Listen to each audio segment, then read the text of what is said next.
السلام علیکم ورحمۃ اللہ وبرکاتہ۔ آج کے سبق میں ہم سورۃ الناس پڑھیں گے۔ آئیے اپنا سبق شروع کرتے ہیں۔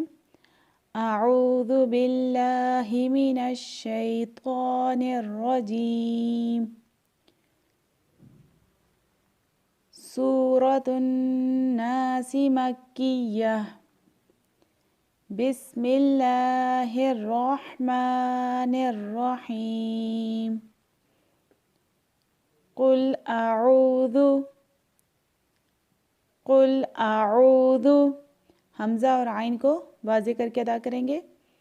برب الناس، جیسے میں نے بتایا تھا مشدد نون پہ غنہ کرتے ہیں، را کے اوپر زبر ہے تو را کو پر پڑھیں گے، اور یہاں پہ سین ہے ناس، سین کی آواز آنی چاہیے، سا کی آواز نہ آئے اور نہ صاد کی آئے۔ برب الناس۔ قل اعوذ برب الناس۔ قل اعوذ برب الناس۔ ملک الناس۔ ملک الناس۔ جیسے یہاں پہ میں نے بتایا تھا آپ کو کہ مشدد نون پہ ہر حالت میں غنہ ہوتا ہے، تو یہاں پہ ہم غنہ کریں گے۔ ملک الناس۔ الہ الناس۔ الہ الناس۔ من شر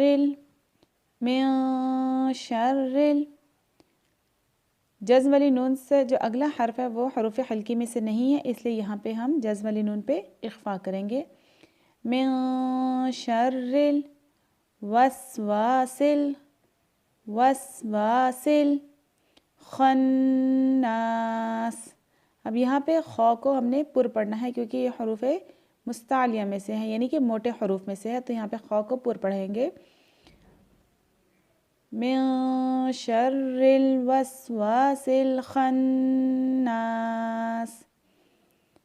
اب دیکھیں یہ لفظ ہے الذی، الف کے اوپر کوئی بھی حرکت نہیں ہے۔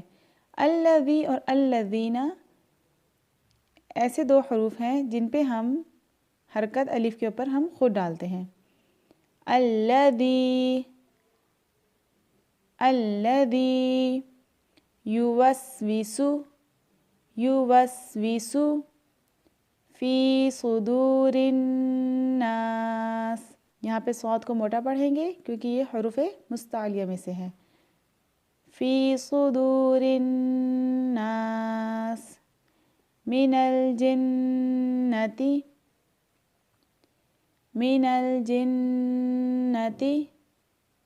والناس۔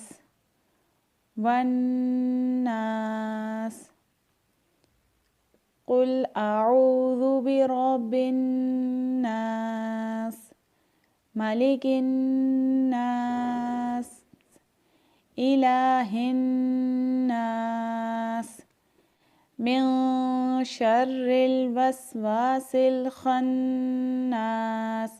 یہاں پہ را کے نیچے زیر ہے تو اس لیے را کو باریک پڑھیں گے۔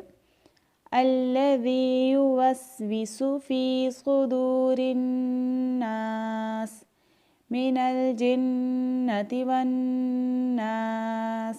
آپ نے دھیان رکھنا ہے کہ سین کی آواز کو صحیح سے ادا کرے، اور جن حروف کو موٹا کرنا ہے ان کو موٹا کرے، اور جن کو باریک پڑھنا ہے ان کو باریک کر کے ادا کریں۔ امید کرتی ہوں آپ کو آج کا سبق اچھے سے سمجھ آ گیا ہوگا۔ اگر آپ لوگ میرے چینل پہ نئے ہیں تو کائنڈلی میرے چینل کو سبسکرائب کریں اور لائک کا بٹن لازمی پریس کریں۔ السلام علیکم ورحمۃ اللہ وبرکاتہ۔